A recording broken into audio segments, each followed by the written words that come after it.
Tu já parou pra pensar como que um menino que odiava a França, que sonhava em libertar sua ilha natal do domínio francês, mas acabou se tornando o imperador dos franceses? Pois é, a gente tende a imaginar que grandes líderes sempre tiveram esse destino traçado, mas a história do Napoleão Bonaparte começou de um jeito completamente oposto. O cara era um forasteiro ridicularizado, um corso pobre com um sotaque carregado, estudando entre aristocratas franceses que zoavam ele direto. Só que em menos de 20 anos, esse mesmo garoto marginalizado virou o homem mais poderoso da Europa. E como? Ele surfou a onda mais violenta da história moderna, a Revolução Francesa, com uma mistura de genialidade militar, manipulação pesada da opinião pública e uma ambição sem limites. Mas aqui vem a pergunta que ninguém faz. Será que o Napoleão realmente era um gênio predestinado? Ou ele foi apenas um oportunista extraordinariamente talentoso que soube estar no lugar certo, na hora certa e disposto a fazer o que fosse necessário para chegar no topo? Como um golpe de estado caótico que quase fracassou, transformou um general em um ditador. E por que ele decidiu executar um inocente para consolidar o seu poder? Eu sou o Mohamed e sejam bem-vindos ao V de História, moçada!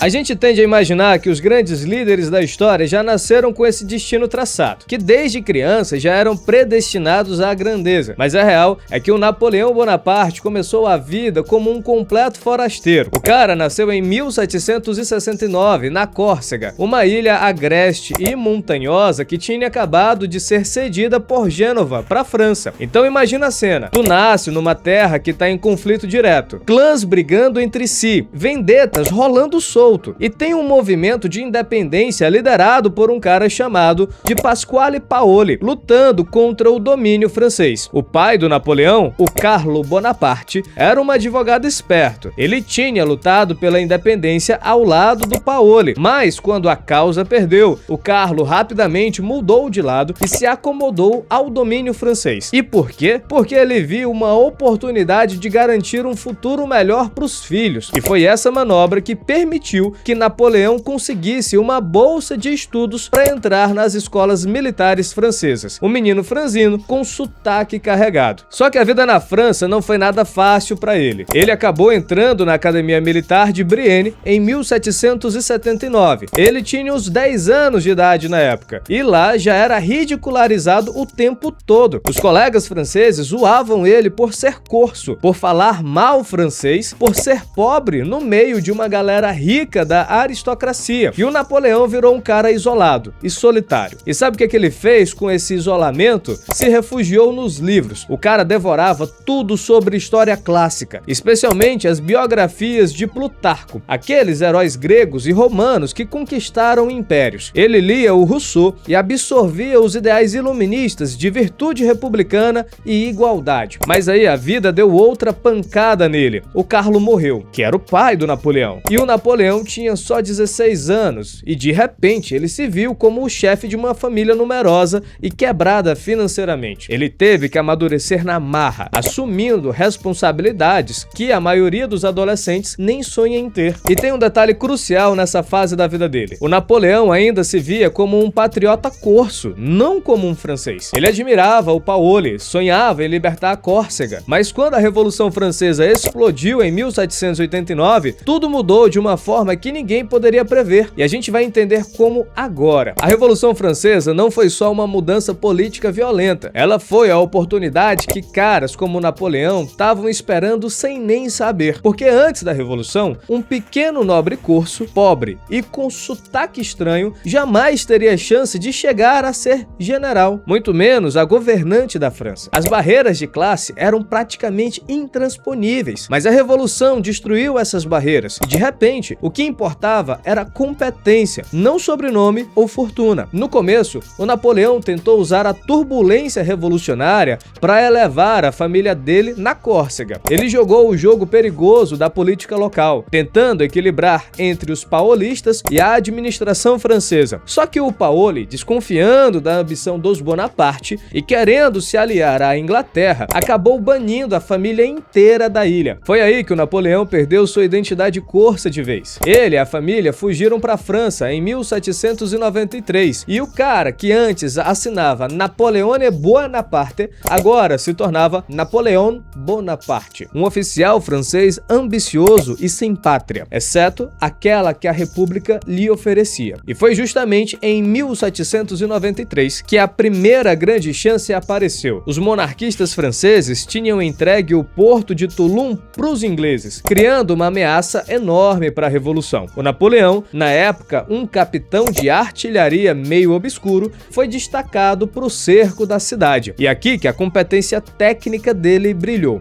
O cara demonstrou uma genialidade estratégica superior aos generais políticos da época, orquestrando a captura da cidade através de posicionamento perfeito dos canhões. A vitória expulsou os ingleses e rendeu para o Napoleão a promoção a general de brigada com apenas 24 anos de idade. Mas tem um detalhe importante. Nesse período, ele se aliou aos jacobinos, a facção mais radical da Revolução. Especificamente, ele ficou próximo do Augustin Robespierre, irmão do famoso Maximilien Robespierre. E quando o Robespierre caiu, em julho de 1794, no evento conhecido como Thermidor, o Napoleão quase foi junto. Ele foi preso brevemente, ficou marginalizado e sua carreira militar parecia ter acabado antes mesmo de começar de verdade. Só que o diretório, o governo que assumiu depois da queda dos jacobinos, era corrupto, instável e fraco. E em outubro de 1795 rolou uma revolta monarquista em Paris tentando derrubar o governo. Um político cínico e poderoso chamado Paul Barras precisava de uma espada para esmagar a insurreição. Ele convocou o Napoleão. E o que o general fez? Usou canhões contra a multidão de monarquistas nas ruas de Paris, dispersando eles com o que ficou conhecido como o cheiro da metralha. Ele salvou a República de forma violenta e eficiente. Se tu quiser saber mais sobre a história do Napoleão e sobre a história da França, dá uma olhada depois que o vídeo terminar aqui na descrição, que eu trouxe um link direto da Amazon com livros de indicação para tu, caso queira se aprofundar nesse assunto. Mas vamos voltar aqui pro vídeo, olha só. Como recompensa, o Napoleão ganhou o comando do exército do interior e entrou no círculo íntimo do poder parisiense. E foi nesse período que ele conheceu a Rose de Bournaha, eu acho que a pronúncia do nome dela não é esse, que ele rebatizou de Josefina, para ficar mais fácil. Ela era uma viúva crioula, ex-amante do próprio Barras, uma figura central dos salões parisienses. O casamento, em 1796, foi movido por uma paixão avassaladora da parte do Napoleão, mas também tinha um lado pragmático. Casando com ela, ele ganhava legitimidade social e, crucialmente, o comando do exército da Itália. E a campanha da Itália, entre 1796 e 1797, foi onde o mito do Napoleão realmente nasceu. Ele assumiu o exército desmoralizado, mal equipado, faminto. Ele prometeu para eles honra, glória e riquezas e usou uma estratégia de guerra de movimento rápida para derrotar separadamente as forças do Piemonte e da Áustria. Batalhas como Lodi, Arcole e Rivioli viraram lendas, especialmente Arcole, onde a imagem do general avançando com a bandeira na mão ficou famosa. Mas aqui tem um ponto que a gente precisa entender. Mais do que as vitórias militares, foi a manipulação da informação que construiu a lenda do Napoleão. O cara criou seus próprios jornais e boletins, exagerando os feitos dele, cultivando a imagem de invencibilidade. E segura essa informação aqui, porque lá na frente tu vai entender como essa habilidade de controlar narrativas foi crucial para o golpe de estado que ele deu. Ele não agia apenas como um general a serviço do diretório em Paris.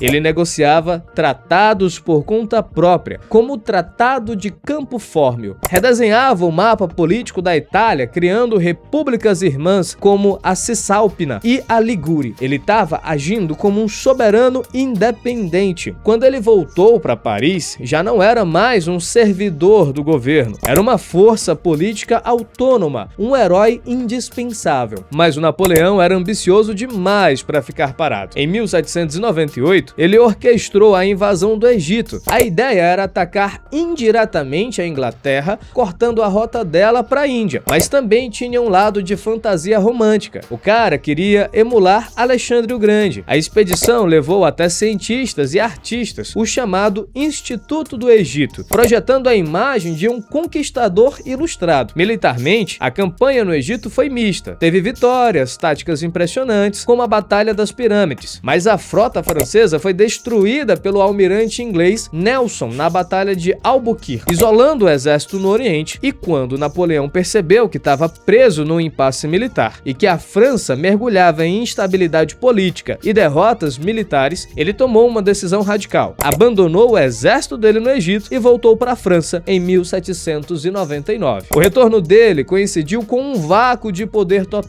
O diretório estava completamente desacreditado. Figuras como o Abade Sieyès e o Talleyrand estavam procurando uma espada para impor uma nova constituição e estabilizar a França. E o Napoleão era a espada perfeita. E o que é mais doido? O golpe do 18 de Brumário, isso foi em novembro de 1799, não foi o triunfo militar que a gente imagina. Foi confuso, caótico e quase que fracassou. Na real, se não fosse a intervenção do irmão dele no momento certo, o Napoleão poderia ter sido preso ou até executado ali mesmo. No Conselho dos 500, os deputados hostilizaram Napoleão e ele perdeu a compostura, sendo salvo pela presença de espírito do irmão dele, o Lucien Bonaparte, que era o presidente do conselho. O Lucien manipulou a guarda legislativa para intervir e dispersar a Assembleia. O resultado foi o fim do diretório e a instalação do consulado, com Napoleão manobrando o Sieyès para assumir a posição dominante de primeiro cônsul. Como primeiro cônsul, o Napoleão iniciou uma reorganização frenética do Estado francês. Ele criou o Código Civil, também conhecido como Código Napoleônico. Esse código unificou as leis na França, garantindo igualdade perante a lei e proteção de propriedade privada, mas também restaurando a autoridade patriarcal na família. Ele centralizou a administração, criou as bases do Estado francês moderno. E em 1800, veio a vitória crucial na Batalha de Marengo contra a Áustria. A vitória foi apertada, conquistada no último segundo com a ajuda do general Dessert, que morreu na batalha. Mas foi o suficiente para cimentar a legitimidade do Napoleão, que ainda era frágil. Outro movimento estratégico foi a Concordata de 1801. O acordo com a Igreja Católica e o Papa Pio VII, num lance de pragmatismo político puro, o Napoleão conseguiu reconciliar a França com a Igreja, reconhecendo o catolicismo como a religião da maioria dos franceses, mas submetendo a Igreja ao Estado. Isso pacificou as revoltas religiosas no interior, especialmente na região de Vendéia, e isolou os monarquistas que usavam a fé como arma política. Mas a estabilidade do regime dependia de eliminar ameaças. Conspirações monarquistas financiadas pela Inglaterra tentavam assassinar o Napoleão. Houve o atentado da Máquina Infernal e depois a conspiração de Cadaldal e Pichegru. E foi nesse contexto que rolou um dos atos mais sombrios da ascensão dele, a execução do Duque de Enghien em 1804. Tu deve estar pensando, mas por que executar alguém seria tão importante assim para consolidar o poder? E faz sentido a pergunta, mas a verdade é que o Duque de Enghien era um membro da família Bourbon. Ele foi raptado em território neutro sob a acusação de liberar um complô contra o Napoleão. Só que a acusação era sem fundamento. Mesmo assim, ele foi executado sumariamente. A frase atribuída a Talleyrand ou o Fauci resume esse impacto. Ele disse que foi pior que um crime, foi um erro. A execução chocou a Europa, mas serviu de aviso sangrento aos Bourbons e selou o compromisso dos revolucionários com Napoleão. Agora ele tinha sangue real nas mãos e não havia volta. Com a oposição silenciada e a popularidade em alta, o consulado vitalício estabelecido em 1802, através de um plebiscito,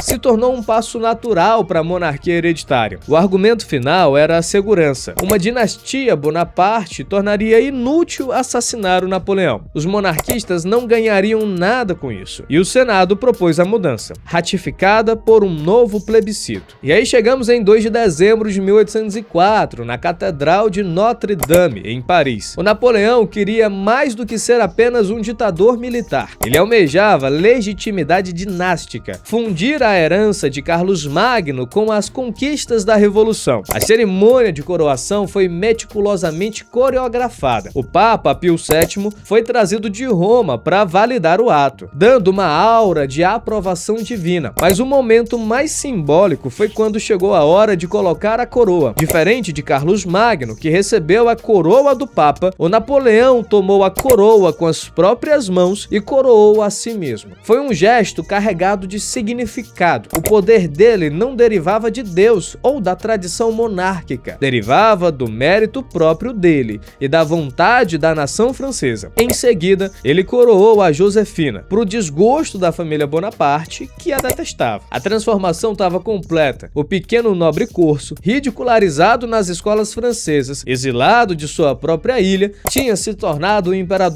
dos franceses. E ele fez isso surfando a onda mais violenta da história europeia moderna, a Revolução Francesa, combinando competência militar, manipulação da opinião pública, reformas pragmáticas e, quando necessário, violência calculada. O legado dessa ascensão é bem complexo. O Napoleão fundiu os princípios revolucionários de igualdade e mérito com a estrutura autoritária de um império. Ele espalhou o Código Civil pela Europa, modernizando os sistemas legais, mas também espalhou guerra e devastação. Ele era, ao mesmo tempo, filho da Revolução e seu coveiro. A trajetória dele mostra que os grandes líderes da história raramente são predestinados. Eles são produtos de circunstâncias extraordinárias, talento excepcional e uma disposição para aproveitar oportunidades sem hesitar, mesmo que isso signifique trair aliados, abandonar exércitos ou executar inocentes. A gente pode admirar a genialidade, mas não pode ignorar o custo. Dá uma olhadinha nesse vídeo que tá aparecendo aqui, eu acho que vai ser interessante para tu ver. Se inscreve no canal e ativa as notificações caso não seja inscrito ainda. E se você chegou até aqui, muito obrigado pela atenção. Abraço e até a próxima.